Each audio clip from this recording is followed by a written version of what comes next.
Jujur ya sayang, tarik napas dulu sebelum kita mulai. Tarik yang dalam, tahan, hembuskan pelan-pelan. Pernah nggak sih kamu ada di posisi ini? Malam-malam, lampu kamar udah mati. Kamu sendirian, dan tangan kamu gemetar memegang HP. Kamu baru aja ngirim chat ke dia.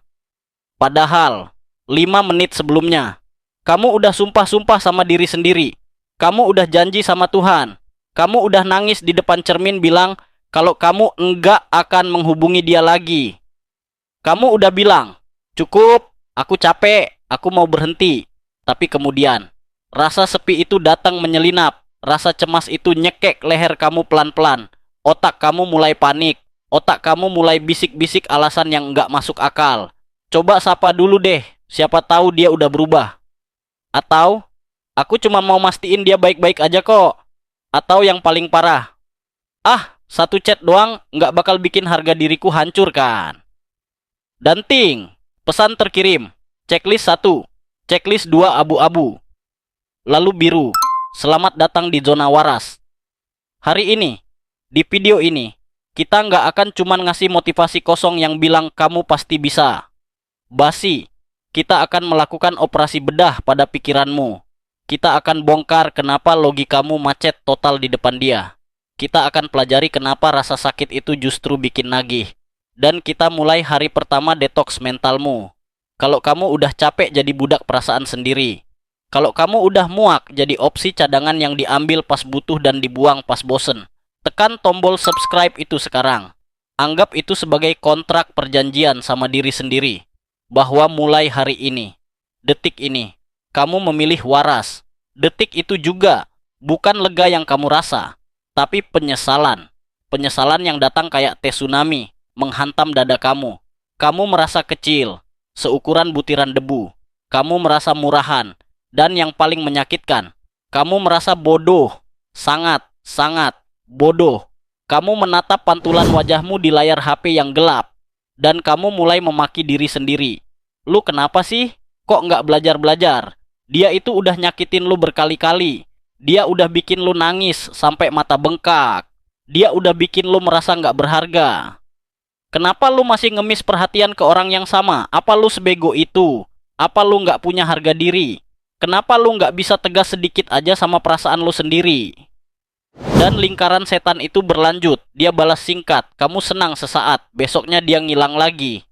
Kamu hancur lagi. Dan kamu bertanya-tanya, kapan ini berakhir? Kalau hari ini, detik ini, kamu lagi merasakan perihnya pertanyaan itu di dada kamu. Kalau kamu merasa terjebak di labirin yang nggak ada jalan keluarnya, tolong, dengerin aku baik-baik.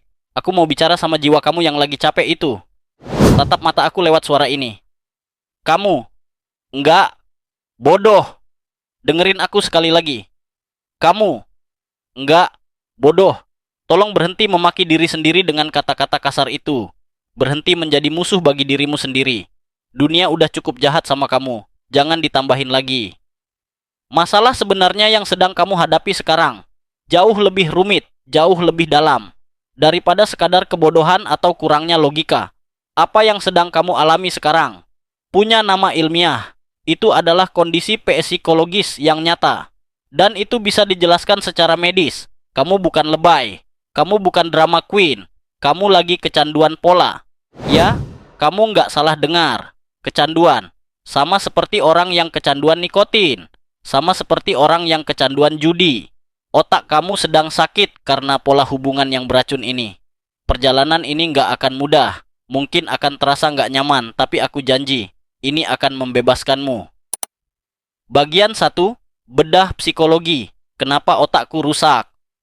Oke, kita masuk ke ruang bedah. Pasang sabuk pengaman mental kamu. Kita akan menyelam ke dalam isi kepalamu. Kenapa aku bilang kamu kecanduan? Kak, emangnya dia itu narkoba? Well, secara kimiawi di otak, jawabannya adalah IYA. Dia, dan segala drama sampah yang dia bawa, itu adalah narkoba dosis tinggi buat otak kamu. Mari kita bongkar apa yang dimaksud dengan kecanduan pola, atau dalam bahasa psikologi disebut intermittent reinforcement. Otak manusia itu organ yang canggih, tapi gampang banget ditipu. Otak kita didesain untuk beradaptasi. Masalahnya, Otak kamu sekarang sudah terlalu beradaptasi dengan kondisi siaga 1. Coba ingat-ingat lagi hubungan kamu sama dia. Selama sama dia, hidup kamu kan kayak roller coaster yang remnya blong. Hari Senin, dia manis banget kayak gula. Dia chat intens. Dia puji kamu cantik. Dia bilang kangen. Dia janjiin masa depan. Kamu diterbangin ke langit ke-7. Di saat itu, otak kamu memproduksi dopamin dan oksitosin secara gila-gilaan. Hormon bahagia membanjiri saraf kamu. Rasanya nikmat banget. Kamu merasa dicintai, kamu merasa aman. Tapi tunggu dulu. Hari Selasa, tiba-tiba dia berubah. Tiba-tiba dia dingin. Dia slow respon. Chat kamu cuma dibaca atau dibalas singkat. Why? GPP, sibuk. Atau dia bikin status nyindir yang bikin kamu overthinking. Di saat itu, apa yang terjadi? Kamu panik. Kamu bingung. Hormon stres alias kortisol naik drastis. Jantung kamu berdebar. Perut kamu mulas. Kamu cemas setengah mati. Kamu ngecek HP tiap 5 detik. Lalu hari Rabu, tiba-tiba dia datang lagi. Minta maaf. Atau pura-pura nggak ada apa-apa. Dan bersikap manis lagi, seolah kemarin nggak terjadi perang dunia. Dan apa yang kamu rasakan? Kamu lega luar biasa. Dopamin naik lagi. Kamu merasa diselamatkan. Perhatikan polanya baik-baik. Tegang, lega, tegang, lega. Sakit, nyaman, sakit, nyaman. Ini adalah jebakan paling mematikan dalam psikologi. Otak kamu udah terbiasa hidup di mode tegang. Jadi pas ada drama, pas ada tarik ulur, pas ada rasa nggak pasti, otak kamu yang malang itu malah menganggap itu sebagai kondisi normal. Sistem saraf kamu mengasosiasikan rasa sakit dengan cinta. Ini bahaya banget, besti. Kenapa? Karena keseringan hidup di mode tegang lega ini. Otak kamu jadi rewel kalau dikasih ketenangan. Coba perhatikan, saat hubungan itu lagi adem ayem, atau saat kamu mencoba dekat sama cowok lain yang baik-baik, yang tulus, yang stabil, yang chatnya lancar dan nggak banyak tingkah, otak kamu malah bereaksi aneh. Otak kamu malah panik. Otak kamu bilang, kok sepi? Kok nggak ada deg-degan? Kok ngebosenin ya? Kok datar banget? Jangan-jangan dia nggak cinta nih kalau nggak ada dramanya. Jangan-jangan ini bukan cinta sejati karena nggak ada air matanya? Lihat, kamu jadi salah mengartikan kekacauan sebagai gairah. Dan kamu salah mengartikan ketenangan sebagai kebosanan. Inilah jawaban kenapa kamu merasa kangen setengah mati sama orang yang jelas-jelas nyakitin kamu. Sebenarnya, kamu bukan kangen sama dianya. Bukan, kamu kangen sama sensasi naik turunnya itu. Kamu kangen sama adrenalin saat nungguin chat dia. Kamu kangen sama lonjakan dopamin saat dia akhirnya ngasih sedikit perhatian setelah nyuekin kamu seharian. Kamu itu persis kayak penjudi di depan mesin slot kasino. Kamu tahu kemungkinan kalahnya besar. Kamu tahu uangmu bakal habis. Tapi kamu terus masukin koin. Kenapa? Karena kamu kecanduan. Nungguin momen jackpot yang jarang banget keluar itu. Setiap kali dia kasih remah-remah perhatian. Itu adalah jackpot kecil buat otak kamu. Dan itu bikin kamu rela menghabiskan seluruh sisa hidup kamu. Cuma buat nungguin jackpot itu keluar lagi. Dia adalah mesin slot rusak yang bikin kamu bangkrut secara emosional. Dan kamu adalah pemain yang nggak tahu kapan harus berhenti. Jadi paham ya, ini bukan soal kamu bodoh.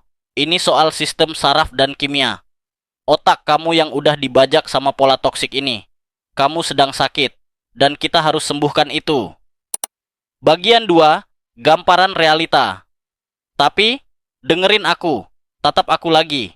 Meskipun ini ada penjelasan ilmiahnya, meskipun ini namanya kecanduan, bukan berarti kamu boleh membiarkannya terus terjadi. Bukan berarti kamu boleh pasrah dan bilang, ya gimana lagi, aku kan kecanduan. No, big no.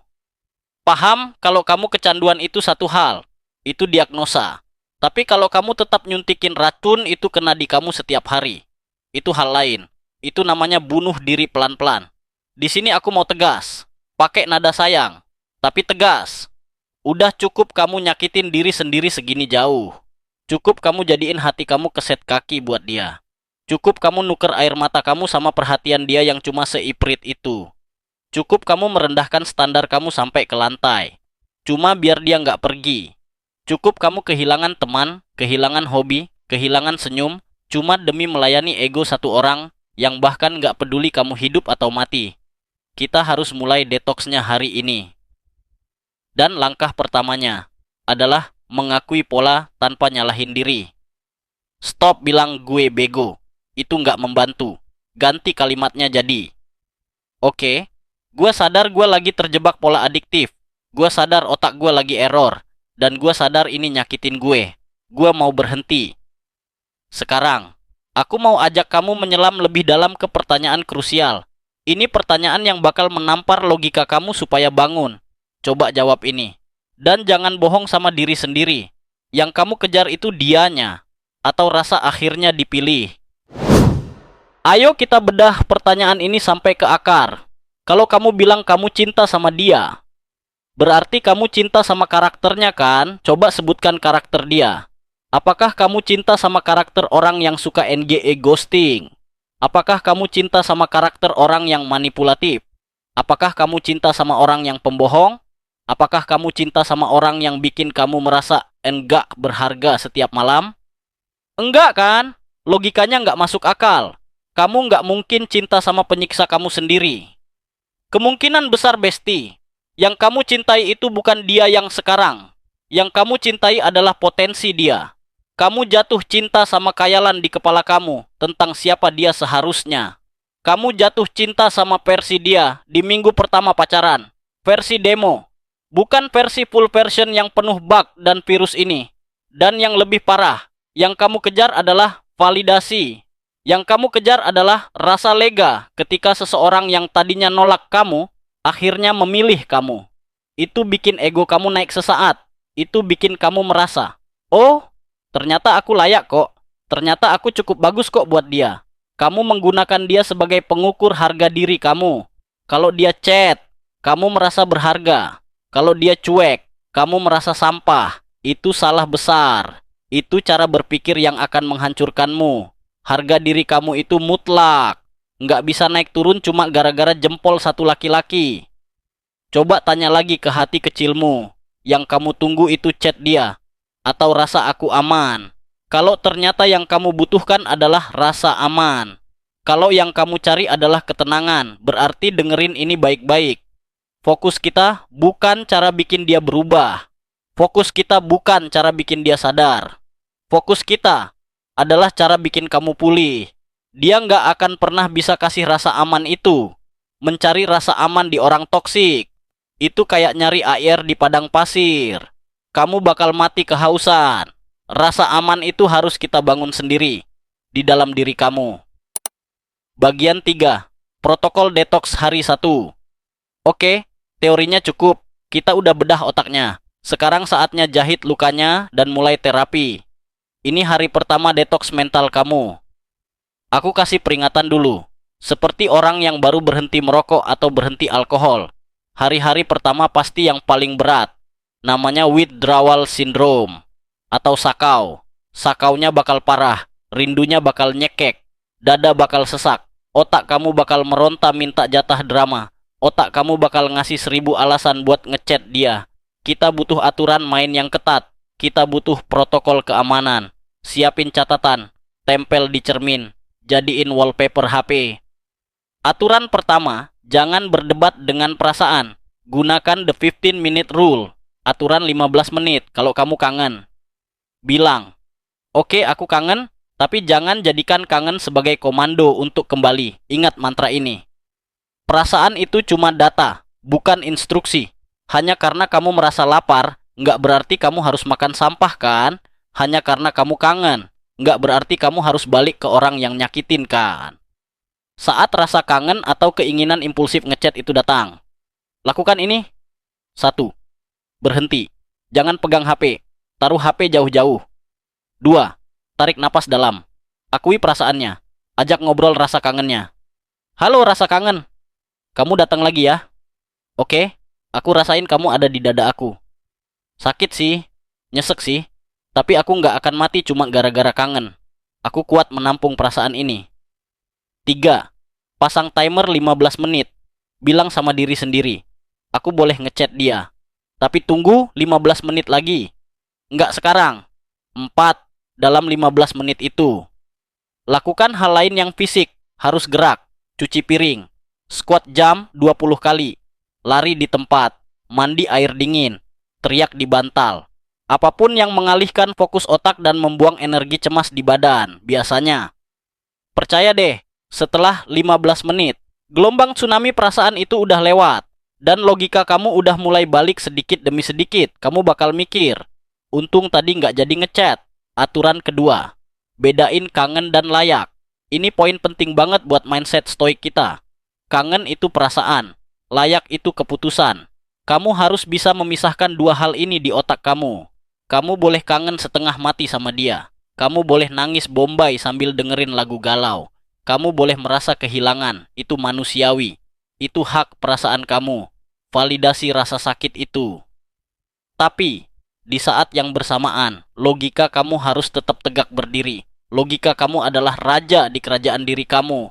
Logika kamu harus bilang, iya gua kangen, gua sayang banget sama dia. Tapi gua tahu dia nggak layak buat masa depan gua. Iya gua rindu kenangan manisnya. Tapi gua tahu hubungan ini racun buat mental gua. Menjadi dewasa secara emosional adalah kemampuan menahan dua kebenaran yang bertentangan sekaligus. Aku mencintainya, dan dia buruk untukku. Dan kemudian, dengan sadar, memilih yang terbaik untuk dirimu, bukan yang paling enak dirasain saat ini. Pilih obat yang pahit tapi menyembuhkan, daripada permen manis yang beracun.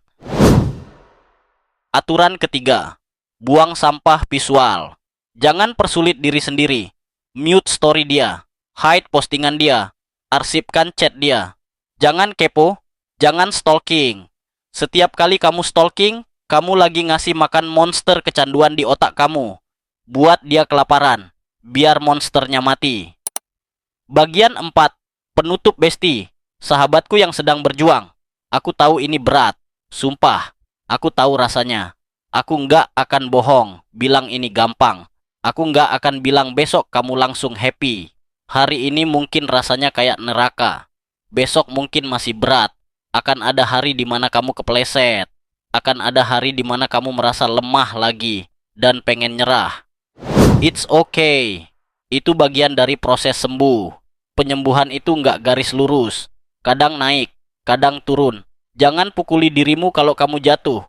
Jangan maki dirimu kalau kamu nangis lagi. Bangun lagi. Usap air matanya. Reset lagi timernya. Mulai lagi detoxnya.